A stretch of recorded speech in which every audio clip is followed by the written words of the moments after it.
I was in the middle of presenting a campaign concept for a luxury car brand when the words stopped making sense. It was a Tuesday morning in March 2021, ninth floor conference room at Meridian Advertising, floor-to-ceiling windows overlooking Midtown Manhattan.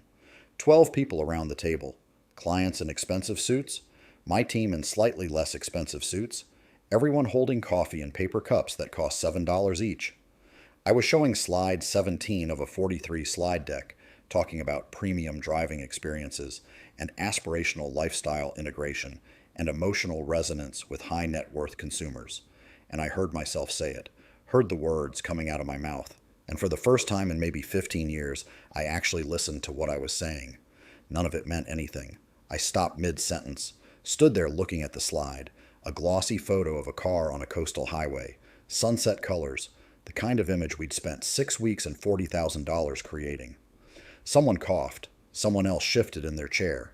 My assistant director, Kevin, gave me a concerned look that meant, keep going. I'm sorry, I said. But why does anyone care about this? Confused silence. The client rep, a man named Douglas, 50-something, Rolex, cologne that probably cost more than my monthly subway pass, said, "Excuse me?" This, the campaign, the driving experience. Why does it matter? It's a car. It gets you from one place to another. Why are we spending millions of dollars to convince people that owning this particular car will make them feel something? Kevin stood up. Claire, can we take a quick break? Maybe get some air? But I wasn't done. The words were coming now. 15 years of accumulated questions I'd never let myself ask. We're going to make commercials showing beautiful people driving through impossible landscapes, and we're going to use words like freedom and adventure and discover yourself, and none of it has anything to do with the actual product. It's all just performance, manipulation. We're selling people an identity that doesn't exist, so they'll buy something they don't need. Douglas's face had gone red. Ms. Hartley, I think this is meaningless. I said it quietly, but in that silent conference room, it landed like a shout. This whole thing, it's meaningless. I put down the remote for the presentation, walked to the door, and kept walking. Down the hall, past my office, past the creative department with its exposed brick and inspirational posters about innovation, into the elevator, through the lobby with its commissioned art installation and reception desk that looked like something from a spaceship, out onto 47th Street into the March cold without my coat. And I kept walking. I don't remember most of the next 6 hours. I remember fragments, the crush of tourists in Times Square, the smell of roasted nuts and exhaust, the sound of car horns and construction, and 1,000 conversations happening simultaneously. I remember walking south, then west, then just walking without direction or destination. I remember my phone buzzing in my pocket, Kevin calling, my boss calling, probably everyone calling, and ignoring it. I remember ending up at Penn Station somehow, staring at the departure board and thinking, I could just get on a train, go anywhere, disappear. I remember sitting on a bench for a long time, maybe an hour, watching people rush past with their rolling suitcases and their purposeful expressions, all of them going somewhere, knowing where they were going. And I remember thinking, I have no idea where I'm going. I've been moving for 15 years, and I have no idea where any of it is taking me. My name is Claire Hartley.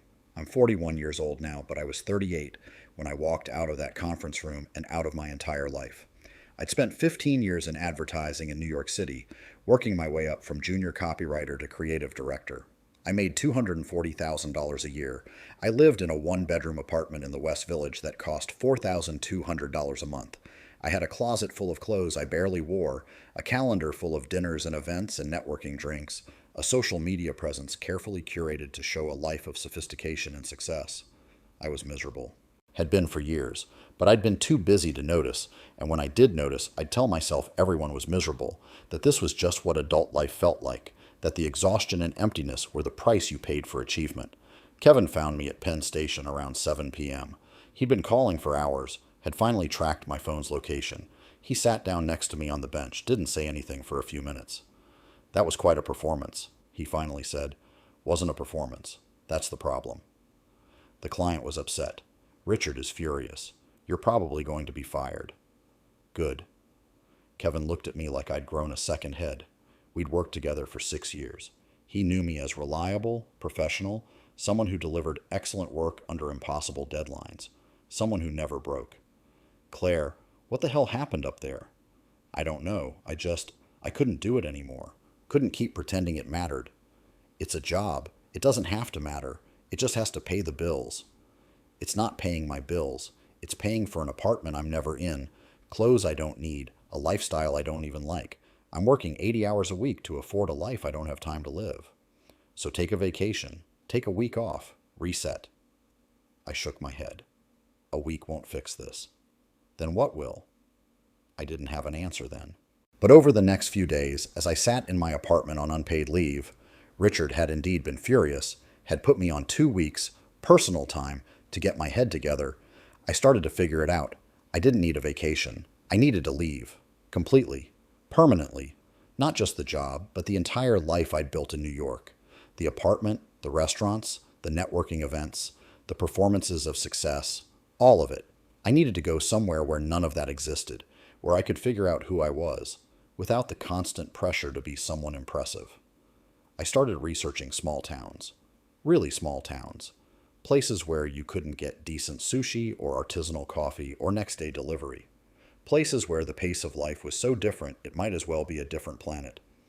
I found lists of the smallest towns in America, read about populations under 1,000, scrolled through real estate listings showing houses that cost less than 3 months of my Manhattan rent. And I found Lone Pine, Montana.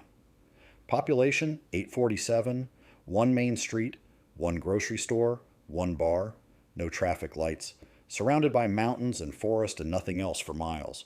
The kind of place I'd have dismissed as nowhere 6 months earlier. I looked at it and thought, that's exactly where I need to be. Nowhere. There was a cabin for sale. 2 bedrooms, 1 bathroom, built in the 1970s, needed work. 40 acres of land, $87,000, less than 2 years of my Manhattan rent. The listing photos showed a simple wooden structure with a front porch, surrounded by pine trees, mountains visible in the distance. I bought it, made an offer sight unseen, got accepted within a week. Gave notice at my apartment, quit my job officially. Richard was almost relieved, I think. Saved him from having to fire me. Sold most of my furniture, donated most of my clothes, packed what was left into a U-Haul. My friends thought I was having a breakdown. Claire, you can't just move to Montana, my friend Simone said over drinks, our last drinks, though neither of us knew it then. You're not a Montana person. You don't even camp. Maybe that's the point. The point of what? Throwing away your career, your life here, everything you've built? I haven't built anything. I've just accumulated things. There's a difference. She stared at me. I don't understand what's happening to you. I know. I don't expect you to. Most of my friendships ended in similar conversations. People who couldn't understand why I'd leave, who saw it as a rejection of everything we'd valued together, who took my departure personally. My college roommates stopped returning my calls. My work friends drifted away. We'd been friends in context, and without that context, we had nothing to talk about. My ex-boyfriend, who I dated on and off for 3 years, sent a long email about how I was running away from my problems instead of dealing with them. Maybe he was right, but I was running anyway. I left New York on May 3rd, 2021, drove the U-Haul across the country by myself, took the northern route through Pennsylvania, Ohio, South Dakota, watched the cities thin out into suburbs, the suburbs thin out into small towns, the small towns thin out into nothing but highway and fields and sky that seemed impossibly big after years of seeing it in thin strips between buildings. It took 4 days. I stayed in motels that cost $40 a night, ate at truck stops and diners, listened to podcasts about homesteading and self-sufficiency and living off-grid, trying to prepare myself for a life I couldn't really imagine. I crossed into Montana on day 4. The mountains rose up in the distance, snow-capped and massive, and I felt something I hadn't felt in years. Not quite peace, more like possibility. The sense that I could be anyone here, that no one knew me, no one had expectations, no one needed me to perform. Lone Pine was smaller than I'd pictured. One intersection where 2 roads crossed, a cluster of buildings that constituted downtown. The grocery store, Morrison's Market, the bar, the Pine Tavern, a post office, a gas station, a hardware store, a church. That was it. No coffee shop, no restaurants, no boutiques or galleries, or any of the amenities I'd taken for granted in New York.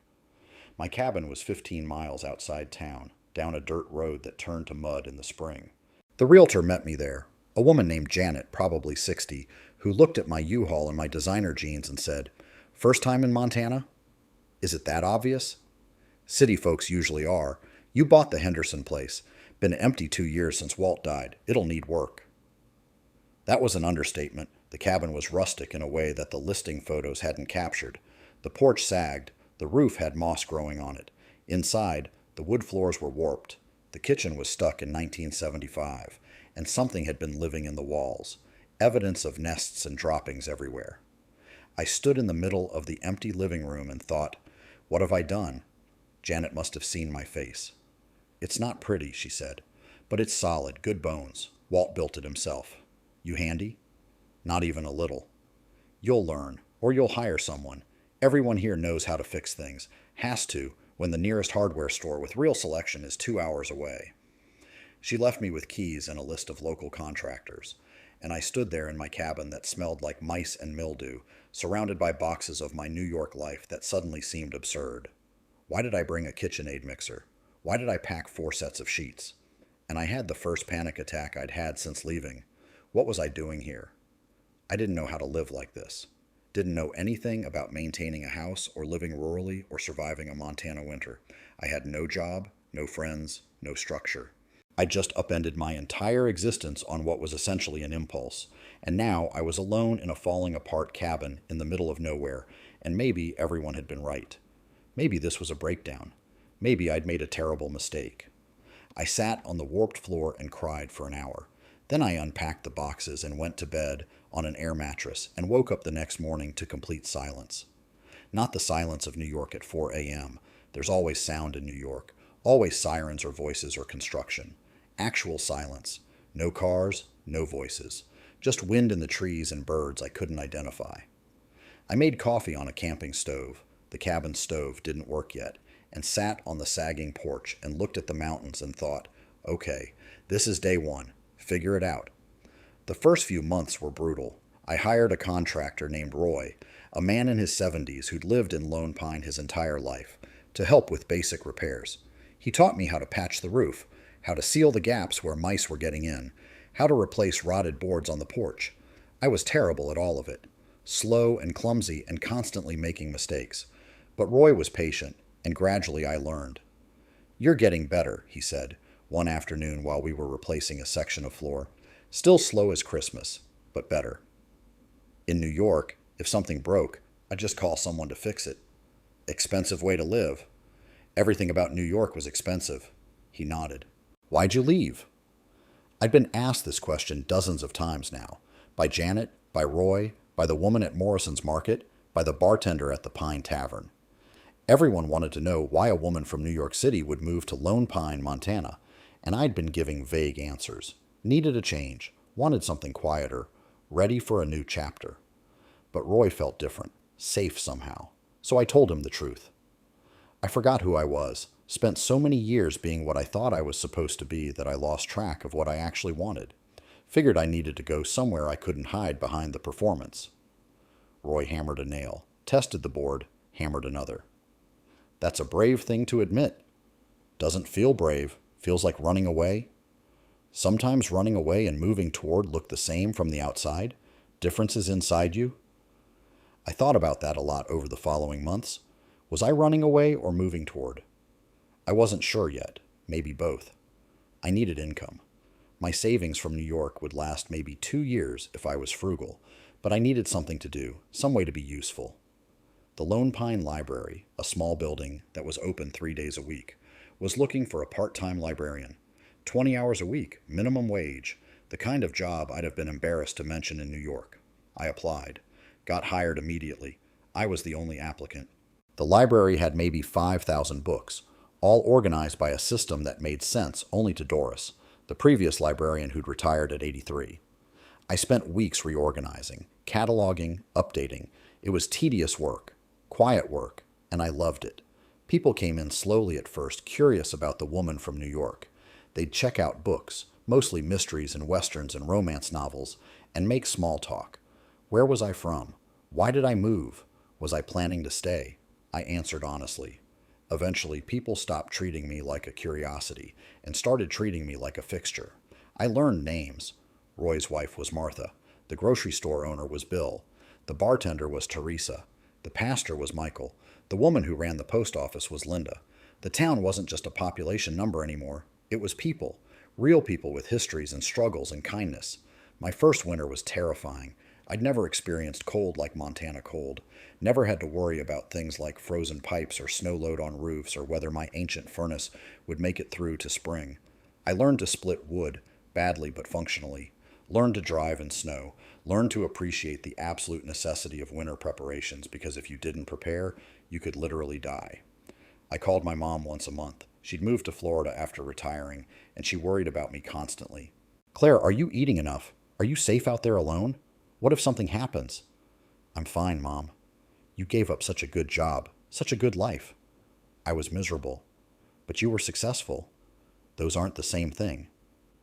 She didn't understand. Most people from my old life didn't, but I was starting to understand, and that mattered more. By year 2, I'd settled into rhythms. Library work 3 days a week, cabin maintenance and improvements ongoing. I'd learned basic carpentry, plumbing, electrical work, vegetable garden in the summer, reading in the evenings, hiking on weekends.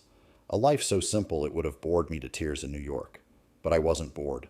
I was present. Maybe for the first time since college, I was actually experiencing my life instead of just documenting it or optimizing it or performing it. I made a friend. Her name was Sarah. She was 45, had moved to Lone Pine 10 years earlier from Seattle. She worked remotely as a graphic designer and raised chickens. She understood what it was like to leave a city and rebuild in the rural quiet. Do you miss it? She asked one evening while we were having dinner at her place. Simple food, chicken she'd raised, vegetables from her garden. Seattle. The before, the career, the restaurants, the cultural stuff. Sometimes. I miss good Thai food. I miss museums. I miss the energy of a lot of people in a small space. But I don't miss the person I was there. Who were you there? I thought about it. Performing. Always performing. Every conversation was networking. Every meal was an opportunity for content. Every experience was measured by how it would look to other people. I forgot how to just do things because I wanted to do them. And here? Here, no one cares. No one's watching. I can just be. Sarah nodded. That's why I stayed. It's not perfect here. Winters are hard. People can be closed off. The isolation gets heavy sometimes, but no one expects me to be anyone other than who I am. Year 3, I started writing. Not for work, not for an audience. Just writing. Processing everything I'd felt in New York. Everything I was learning in Montana. I wrote about the performance of urban success. About the way we measure worth through visibility and consumption. About the radical act of becoming ordinary. I sent some essays to online publications. A few got published. Small sites, no payment, just the satisfaction of saying something true. People commented, some agreeing, some angry that I'd judged urban life, some insisting I was romanticizing rural poverty. Maybe I was, but I wasn't claiming Lone Pine was perfect or that everyone should abandon cities. I was just telling my story. This was what I needed. This was what saved me. My old boss Richard found one of the essays, sent me an email.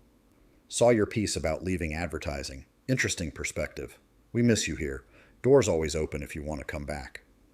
I stared at that email for a long time. The door was open. I could go back. I'd learned skills now, had perspective I didn't have before.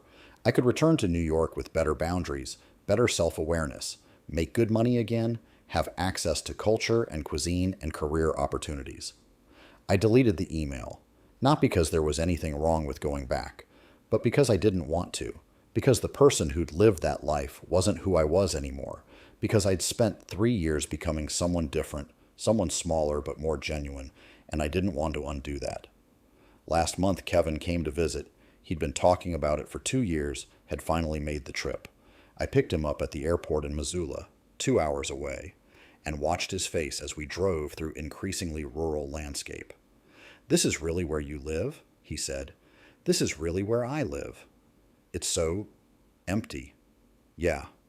Don't you get lonely? Sometimes, but I was lonely in New York too, surrounded by millions of people and lonely. At least here, the loneliness is honest.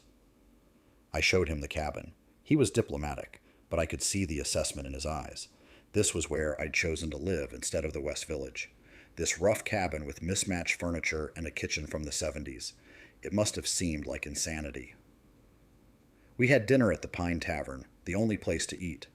Burgers and beer. Teresa, the bartender, knew me, asked about the library, introduced herself to Kevin. Small town hospitality that felt foreign to him, I could tell. "Everyone knows you," he said, after we'd ordered. "It's a town of 847 people. Everyone knows everyone. Don't you miss privacy? Anonymity?" I had anonymity in New York. 8 million people, and I was invisible. Here, people see me, know my name. That's different from privacy. Better, I think.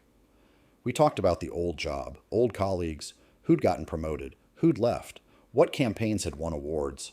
It all felt distant now, like hearing about people I used to know in a life I used to live. "Do you ever regret it?" Kevin asked finally. "Leaving? Do you ever regret staying?" He thought about it. "Sometimes. I'm tired, Claire. I'm 39 years old and I'm exhausted all the time. But I don't know what else I'd do. This is what I trained for, what I'm good at." I get that. I felt the same way. But being good at something doesn't mean you have to keep doing it forever. Easy for you to say. You had savings. You could afford to buy a place here. Not everyone has that option. He was right. My privilege had enabled this escape. I'd had resources most people don't have. And that complicated the narrative I'd been telling myself about radical life changes. "You're right," I said. "I was lucky. I had options. But I also think a lot of people have more options than they realize. They're just scared to explore them. Or they have responsibilities, kids, debt, people depending on them." True. I'm not saying everyone should do what I did. I'm just saying I couldn't keep living the way I was, and I'm glad I left. Kevin stayed 2 days. I could tell by the end he was ready to get back to the city. The quiet made him uncomfortable. The slowness, the lack of stimulation. He needed the energy of urban life the way I'd needed its absence. "Take care of yourself out here," he said when I dropped him at the airport. I am. For the first time in a long time, I actually am. I'm 41 now, 3 years into my Lone Pine life. I make about $16,000 a year from the library. My cabin is still imperfect, but it's weatherproof and warm and mine. My garden produces more vegetables than I can eat in summer. I hike most weekends, read every night, write when I feel like it, have dinner with Sarah once a week, know most people in town by name. I have no retirement savings to speak of, no health insurance beyond a catastrophic plan with a massive deductible, no career trajectory or professional development or networking opportunities. By conventional metrics, I've failed spectacularly, thrown away 15 years of building something impressive to become someone unremarkable. But I'm not miserable anymore. I wake up most mornings and feel something I didn't feel in New York. Contentment. Not every day. There are hard days, lonely days, days when the isolation presses down and I question everything. But most days, I'm okay. Actually okay. I don't know if I'll stay here forever. Maybe in 10 years, I'll want something different. Maybe I'll move to a small city, find a balance between the urban life I left and the rural one I've embraced. Maybe I'll meet someone and our life will take us somewhere else. Maybe I'll get sick or injured and need to be closer to real medical care. But for now, this is exactly where I need to be. My mom visited last summer, first time seeing the cabin in person. I watched her take it all in, the rough wood, the simple furnishings, the lack of luxury she'd hoped my education and career would provide.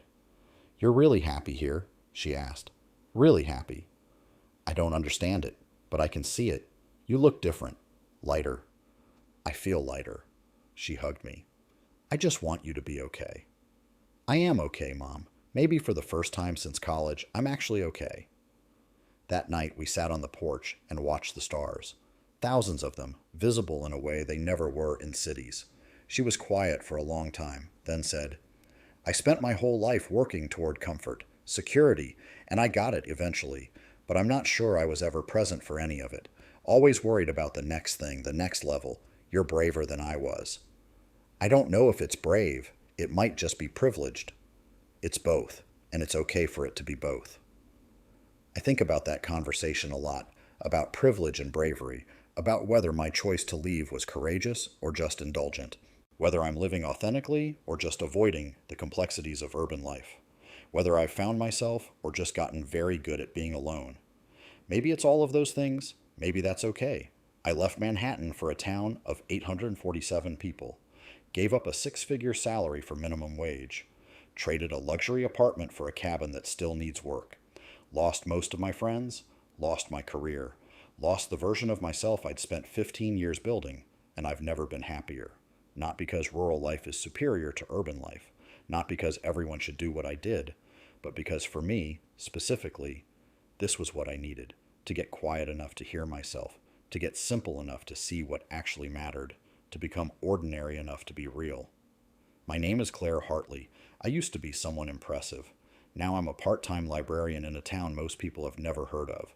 I fix my own roof. I grow my own food. I know all my neighbors. I'm invisible to the wider world, and I've never felt more seen. If you've ever felt like you're living someone else's life, performing a version of success that doesn't actually fulfill you, I want you to know, it's okay to leave. It's okay to start over. It's okay to choose small and quiet instead of big and impressive. It's scary. It's expensive in ways beyond money. You'll lose people who can't understand. You'll question yourself constantly. You'll have moments of deep regret. But you might also find yourself the real version underneath the performance, and that might be worth everything it costs. If this story resonated with you, whether you've made a similar leap or are contemplating one, I'd love to hear about it in the comments. And if you're interested in more stories about choosing authenticity over achievement, presence over performance, a like or subscribe would mean a lot. Thank you for reading and for understanding that sometimes the bravest thing we can do is admit the life we've built isn't the life we actually want.